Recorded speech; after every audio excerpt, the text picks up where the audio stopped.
Mummy. बरोबर. कोणासाठी उठते मम्मी लवकर? बरोबर, हुशार आहे मुलं. आणि मम्मी लवकर उठून काय बनवते आपल्यासाठी? छान छान टिफिन बनवते ना? का?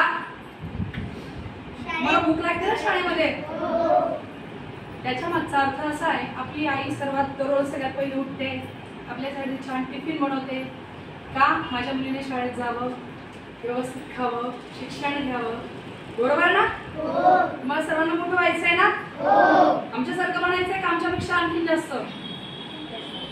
हसताय तुम्ही, बनायचंय ना? तर बघा, बदलापूरची घटना ऐकली बाळांना तुम्ही? न्यूज वगैरे चर्चा आईच्या तोंडातून वगैरे. तुमच्यासाठी चिमुकल्या होत्या त्या 2 छोट्या छोट्या 4 वर्षाच्या, बरोबर होत्या त्या छोट्या छोट्या चिमुकल्या. तर त्या मुलींवर ज्या अन्याय झाला तो आपल्यावर व्हायला हवा का? नाही. त्याच्यासाठी आपण काय करायला पाहिजे ते मी तुम्हाला सांगते. बघा, आपला जो वेळ आहे अर्ध्याच्या वर मोबाईल मध्ये जातो, बरोबर का? मी म्हणत नाही की सगळ्याच महिला तशा असतात, पण आपण मुलींकडे आजकाल खूप दुर्लक्ष करतोय. तर माझी तुम्हाला कळकळीची विनंती आहे की मोबाईलकडे दुर्लक्ष करून आपल्या मुलींकडे थोडं जास्त लक्ष द्या. कारण की त्यांना कळत नाही, त्यांचं वय हे खेळायचं बागडायचं आहे, पण आपण त्या वयातून वर गेलेलो आहे, बरोबर की नाही? आपण काय करतो? मोबाईलमध्ये लक्ष. आई मी चालली खेळायला, बरोबर, आपला फक्त मोबाईल. बाहेर गेल्यानंतर मुलगी एखादी अज्ञात व्यक्ती आलेला आहे त्याच्याशी बोलते, तो तुला काही चॉकलेट बिस्किट वगैरे देतोय. सतत हे 1-2 दिवस चालू असतं.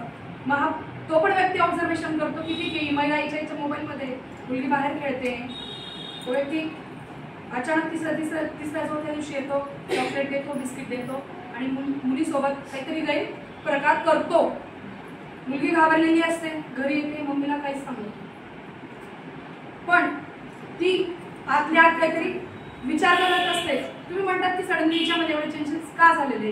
ही रोज खेळते, बोलते, गप्पा गोष्टी करते, हे मुलांच्या मनावर एकदम बिंबवलं जात आहे ह्या गोष्टी. तर आईचं काय काम आहे शाळेतून घरी आल्यावर? का रे बाळा, तुझ्या शाळेचा दिवस कसा गेला? तुला शिक्षक काही बोलले का? तुला ॲटो रिक्षावाले असतात, त्याने कोणता एखादी घाणीला असा स्पर्श केला का? आपण काय करतो? थोडेसे पैसे कमी म्हणून मुलांना ॲटोमध्ये जास्त गर्दीच्या ठिकाणी हो म्हणून देतो, ऍडजस्टमेंट करतो. रिक्षावाले ऑटोवाले इकडे 2 इकडे 2 इकडे 2. मुलगी आपली सेफ आहे का? नाहीये. ऑटोवाला चालवतो, हा हाताचा स्पर्श कुठे जातो? हा बरोबर ह्या लेवलला असतो, स्पर्श लागतो चुकून. लहान मुलगी सांगू शकते का या गोष्टी? नाही सांगू शकत. पण आपण काळजी करतो का? ऑटोवाला नुसतं बसून देतो, चाललो घर. तुम्ही बघा ना की तो कोणत्या प्रकारे आपल्या मुलींना बसवतोय ॲटो. घेतली का तुम्ही ही काळजी? बाजारात चालल्या पिशव्या घेऊन, ताई माझी मुलगी तुमच्याकडे सोडून जाते, येते मी थोडंसं. पण त्या ताईच्या घरी त्यांचे मिस्टर पण असतात, त्यांचे आजोबा पण असतात, त्यांचे भाऊ पण असतात, मित्र पण असतात. ते मुलीला बोलवून घरात देतात. हे असेही प्रकार घडलेले आहेत. त्यांच्यासोबत वाईट प्रकार करतात. तर हे ऐका, आईचं काळजी घेणं काम की जायचं तुम्हाला द्या ना मुलीला सोबत, द्या थोडासा त्रास देईल, किती देईल? 10च्या ऐवजी 20ची वस्तू विकत येईल. पण मग तेवढी सेफ्टी आपल्याला सिक्युअर राहील की नाही? बरोबर ना? तुम्हाला आढळलं आहे का मुलींनो की तुम्हाला असं वाईट उद्देशाने कोणी स्पर्श केलेला आहे? कोणी चुकून तुम्हाला असं हात लावतो कुठे कुठे?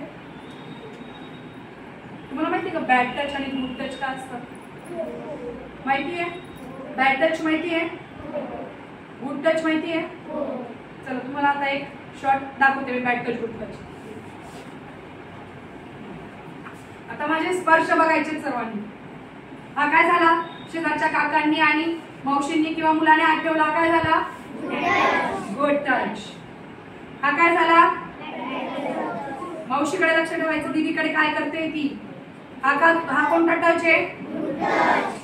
हा कोणता टच आहे? काय करायचं त्यावेळी आपल्याला? हा स्पर्श केल्यानंतर ते काय केलंय? हात माझे मागे घेतलेले, म्हणजे हा कोणता टच आहे? Bad touch. हा कोणता टच आहे? हा कोणता टच आहे? टच लक्षात आले का तुमच्या? हा हा हा हा हा हा आलं? कुठेही गेलो, मग आपला काका असेल, मामा असेल, भाऊ असेल, शिक्षक असतील, ऑटोवाले अंकल असतील, कोणी असेल, त्यांनी ह्या बॅड टच पैकी टच केला तर सर्वात पहिले कोणाला सांगायचं? आपल्या आईला. आणि आईला जर सांगताना घाबरत असणार तर आपल्या मॅडमांना सांगायचं. आपल्या मॅडम आपली मैत्रीण असते की नाही? आपण सर्व गोष्टी सांगतो ना, मॅडम ते का कोणाला सांगणार? आम्हाला. मग आपण त्याला काय करू? बदलून काढू की नाही? सांगायचं, घाबरायचं नाही. पण जर बॅड टच केला आणि तुम्ही ते आईला सांगितलं नाही तर मग आईला कळेल का? तुम्ही हुशार आहात ना सर्वजण? तर मग याच्यानंतर तुम्हाला काय करायचं आहे की शेजारी कोणीही बोलवलं तर जायचं नाही.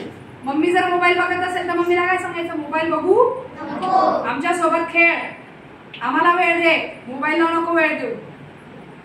जर तरी तुम्ही गावाला जाताय, लग्नाला जाताय किंवा कोणतेही तुमचे नातेवाईक आई मामाच्या गावाला पण जाताय, तरी पण आपला सख्खा भाऊ पण असला ना तरी मुलींना एकटं सोडायचं नाही. कारण की आजची जे चालू लेटेस्ट त्याच्यामध्ये कोणावरही विश्वास ठेवता येत नाही. तुम्ही ऐकलं का? एका मामाने एका भाजीवर, ऐकलं असेल, मी तर म्हणते सगळे ऐकतात न्यूज रोज. बदलापूरची घटना, कोलकात्याची घटना, काही होत्या चुका त्या मुलींच्या? काहीच नाही. मग आपण जास्त म्हणजे काळजी घेतली पाहिजे त्या गोष्टींची की आपल्या मुलांना आपण सेफ कसं ठेवू. आता हे मुलं आहेत, जरी मुली नाही पण मुलं आहेत ना, मुलांसोबत पण ह्या घटना घडतात, फक्त मुलींसोबत नाही.